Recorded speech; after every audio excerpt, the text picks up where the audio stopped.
रमज़ानुल मुबारक की तैयारी के लिए ऐसा कीजिए, कॉपी पेंसिल पकड़ लीजिए, फारिग वक़्त निकाल लें। 2 घंटे आपको चाहिए जिनमें कोई आपको डिस्टर्ब ना करे। ये वक्त सिर्फ और सिर्फ आपके लिए ख़ास होना चाहिए।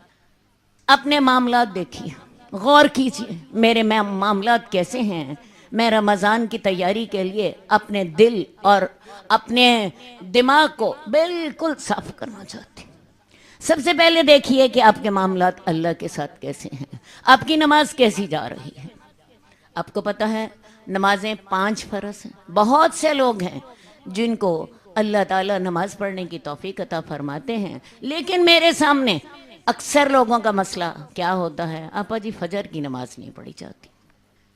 पहला अपना टारगेट लिखिए, इस रमज़ान में नमाजें 5 पढ़ूंगी। अगर मेरी कोई कमी है, जैसे मैंने अभी कहा फजर की नमाज मेरे से नहीं पढ़ी जाती, किसी से इशा की नहीं पढ़ी जा रही, किसी से ज़ोहर की नहीं पढ़ी जा रही, सबसे पहला टारगेट आपका क्या होना चाहिए रमज़ान की तैयारी का, मैंने नमाजें 5 पूरी करनी हैं। अगर अल्लाह ताला ने आपको तौफीक दी है, और मुझे अल्लाह से उम्मीद है कि आप सारे लोग 5 वक़्त के नमाजी होंगे, अगला टारगेट रखिए, मेरी नमाज वक्त पे होनी चाहिए। क्योंकि अल्लाह के रसूल से सवाल किया गया, अय्युल अमाल अफजल, कौन सा अमल सबसे अफजल है। आपने फरमाया सलातु अला वक्तिहा, नमाज अपने वक्त पर। लिहाजा अगला सवाल अपने आप से कीजिए, मैं नमाजें वक्त पर पढ़ती हूँ, मैं वक्त पर नमाजें पढ़ती हूँ। और अगला आपका टारगेट होना चाहिए, अगर मेरी नमाजें लेट हो जाती हैं, ज़ोहर और असर लेट कर देती हूँ, अक्सर लोग फजर की नमाज सूरज निकलने से 5 मिनट पहले पढ़ रहे होते हैं, तय कर लीजिए इस रमज़ान में मेरी नमाजें वक्त पर होंगी, मैं इसके लिए तैयारी करूँगी। प्लानिंग पहले करनी है ना, पहले अपना जहन बनाइए, आगे चलिए। अगर मैं नमाज भी वक्त पर पढ़ लेती हूँ, अल्लाह ने मुझे तौफीक दी है, अगला सवाल क्या होगा, क्या मेरी नमाजों में खुशू और खुजू है। क्योंकि नमाज वो अल्लाह को पसंद है, कद अफ़लहल मोमिनून अल्लज़ीना हुम फ़ी सलातिहिम ख़ाशिऊन, जो वो मोमिन कामयाब हैं जो अपनी नमाजों में आजिज़ी करते हैं। तो क्या मेरी नमाज में खुशू है? क्योंकि खुशू के बगैर आपकी नमाज जो है वो शायद रब को पसंद आए, शायद ना पसंद आए। मुझे कुरान ही की आयत याद आ रही है, फ़वैलुल लिल मुसल्लीन, ऐसे नमाजियों के लिए दोज़ख है, अल्लज़ीना हुम अन सलातिहिम साहून, जो अपनी नमाजों से गाफिल हैं। तो लिहाजा तीसरा आपका टारगेट क्या होगा नमाज के बारे में, मेरी नमाज में खुशू खुजू है या नहीं। खुशू खुजू के लिए 2-3 मैं आपको टिप्स दे देती हूँ। सबसे पहली बात, नमाज के लिए वक़्त मुकर्रर करें, वक्त मुकर्रर करें। क्योंकि नमाज कोई एक अनएक्सपेक्टेड गेस्ट नहीं है जो कि आ जाता है और आपको तंग करता है, ये तो आपकी ज़िंदगी का मरकज़ और महवर है। सबसे पहले नमाज के लिए वक्त मुकर्रर करें। हमारे यहाँ खाना पकाने का वक्त मुकर्रर है, मासी के आने का वक्त मुकर्रर है ना, लेकिन नमाज का वक्त हम मुकर्रर नहीं करते। तो लिहाजा नमाज का वक्त मुकर्रर कीजिए। नंबर 2, नमाज ऐसी जगह पे पढ़िए जहाँ पे खामोशी हो। ऐसा ना हो टीवी लगा हुआ है, लोग बातें कर रहे हैं, उनकी बातें और टीवी आपको अट्रैक्ट तो करेगा, आपकी तवज्जो को ख़राब तो करेगा।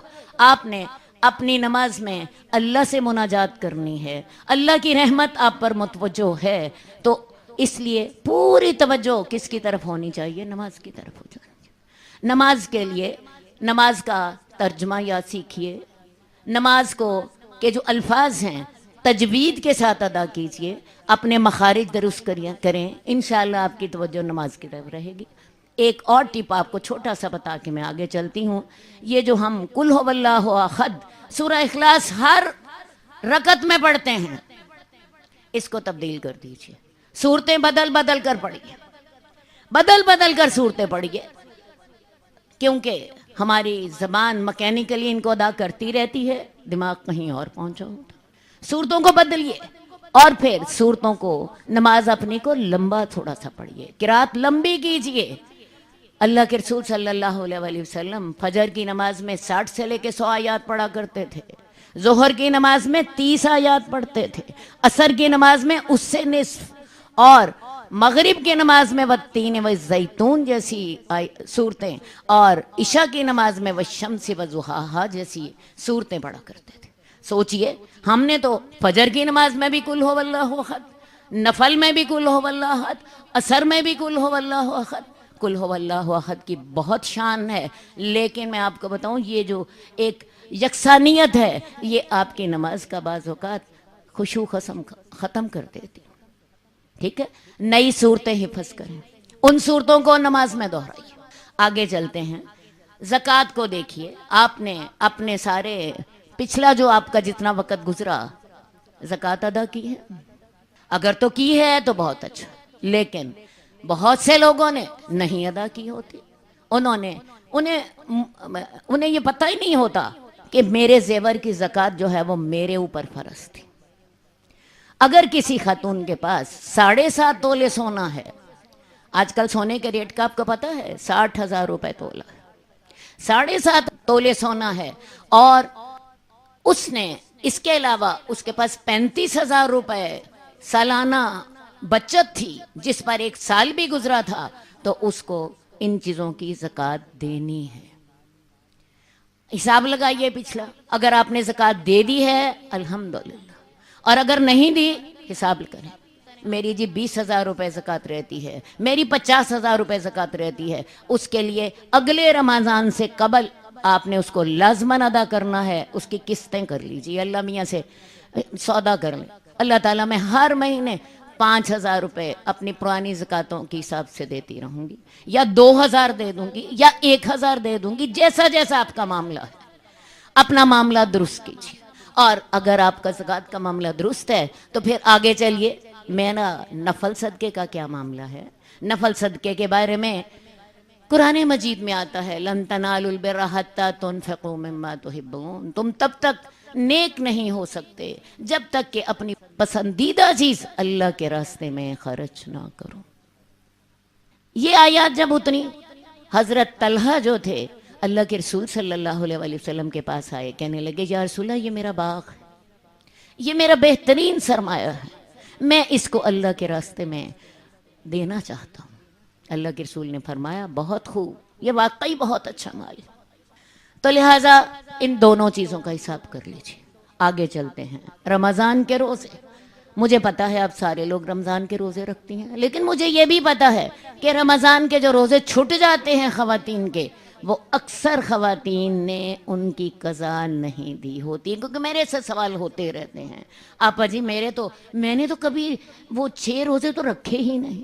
वो 6 हैं, वो 7 हैं, वो 8 हैं, या बाज़ औक़ात ख़वातीन के डिलीवरीज़ के दौरान रोज़े होते हैं, प्रेगनेंसीज़ के दौरान रोज़े रह जाते हैं। बैठें, कॉपी पेंसिल आपके हाथ में है, हिसाब लगाएं। मेरे 100 रोज़े रहते हैं, मेरे 200 रहते हैं, जितने रहते हैं अल्लाह के साथ प्लान कीजिए, मैं इनको अदा करूँगी। कैसे अदा करूँगी? हर महीने में 3 रोज़े रख लीजिए, या मैं 20 के रोज़े, 13, 14, 15, या फिर आगे चलिए, हर महीने पीर और जुमेरात का रोज़ा रखिए। अल्लाह के रसूल फरमाते थे कि हर पीर और जुमेरात को इंसान के अमाल अल्लाह के हजूर पेश होते हैं, और मेरा दिल चाहता है जब मेरे अमल अल्लाह के हजूर पेश हों तो मैं रोज़े से हूँ।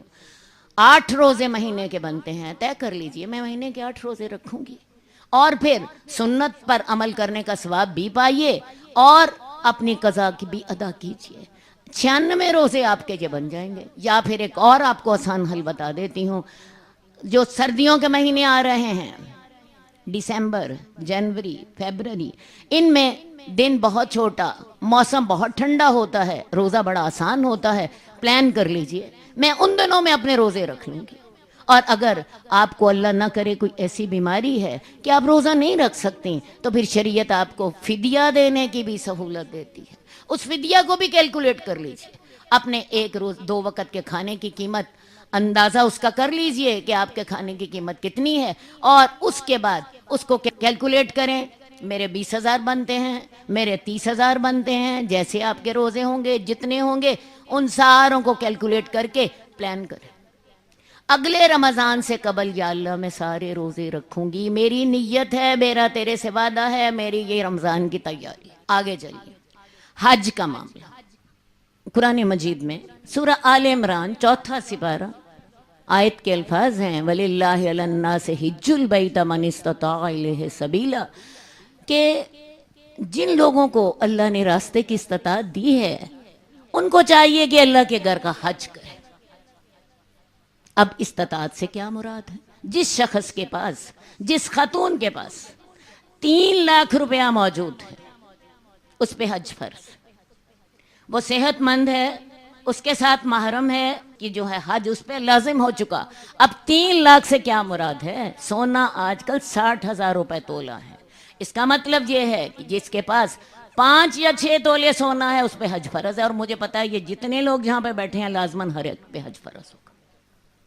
اب جس شخص نے نہیں کیا فرض ہونے کے باوجود، تو اللہ ہی کی بات سن لیجئے، یہ آیت میں پوری پڑھ دیتی ہوں وَلِلَّهِ عَلَى النَّاسِ حِجُّ الْبَيْتَ مَنِ اسْتَطَاعَ إِلَيْهِ سَبِيلًا وَمَنْ كَفَرَ فَإِنَّ اللَّهَ غَنِيٌّ عَنِ الْعَالَمِينَ۔ جس نے حج فرض ہونے کے باوجود حج نہ کیا وہ کفر کر رہا ہے۔ تو جو کفر کرتا ہے تو اللہ تعالیٰ تمام جہان سے بے نیاز ہے، اسے تمہارا حج تو بڑی دور کی بات ہے، اسے پوری دنیا کی پرواہ نہیں۔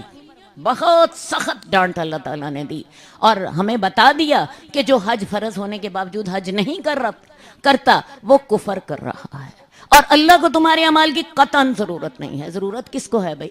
مجھے، آپ کو، ہمیں اپنی نجات کے لیے۔ اللہ کی عبادت کے لیے تو فرشتے موجود ہیں، اللہ تو زمین آسمان کا مالک ہے، ہر پورے خزانے اس کے پاس ہیں، اس کو ہماری عبادتوں کی کیا پرواہ؟ جئنا إلى الدنيا كي ندعو إلى الله لننشر الخير في الكون الذي حارى ونرسل العطر من روض الهدى الزاهي ويشرق السلم أنوارا وأنوارا جئنا إلى الدنيا كي ندعو إلى الله لننشر الخير